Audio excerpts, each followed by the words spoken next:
উঠছে, এবার উঠছে। এর আগে তাহলে ওঠেনি। এই রে, এই আরেকবার খেলো, আরেকবার খেলো।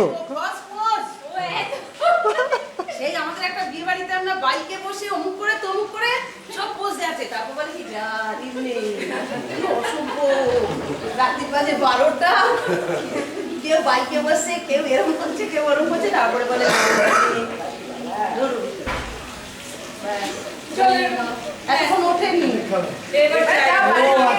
বাড়িতে সব ধোয়া পাকলা করো বাবা, এবার মাসিমাকে রং মেখে নিয়েছে।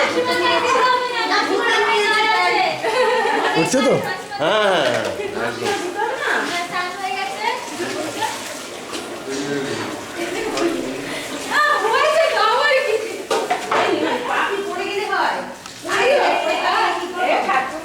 মুখটা ঢেকে যাচ্ছে, মুখটা ঢেকে যাচ্ছে তো, মুখটা ঢেকে যাচ্ছে।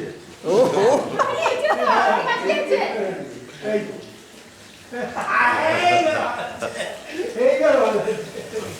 এই বাবা মুখটা আর দেখা যাচ্ছে না তো। ও তোর কি অবস্থা? ওর মাথায় একটু আবির নেই, কি অবস্থা? ও ধোয়ার পরে এই অবস্থা।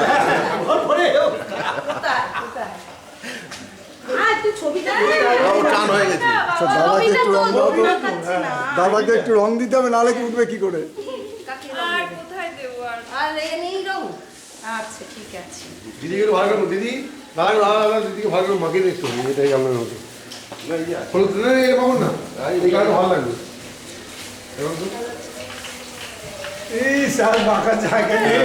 এইটা মুখে মুখে মুখে মুখে মুখে এ বাবা, জায়গা নেই তো। এই জামাটা খুব ভালো। এইটা দিকে একটা না এক ভালো নয়, একটু কাছে বসে। একটু আলাদা। এইটা দিদি বড় সুন্দর। দেখি শুধুই মুখটা তুলে হবে নাকি? হবে, সারা গায়ে গোটা অ্যাকচুয়ালি গায়ে গায়ে মাখা উচিত না, হ্যাঁ। এরা দেখি স্কিন ভালো লাগে। ড্রেস বেরিয়ে গেছে, কখন আসে? ব্যাস হয়ে গেছে। আপনি ডাক্তারখানা নিয়েও ঠিক আসো।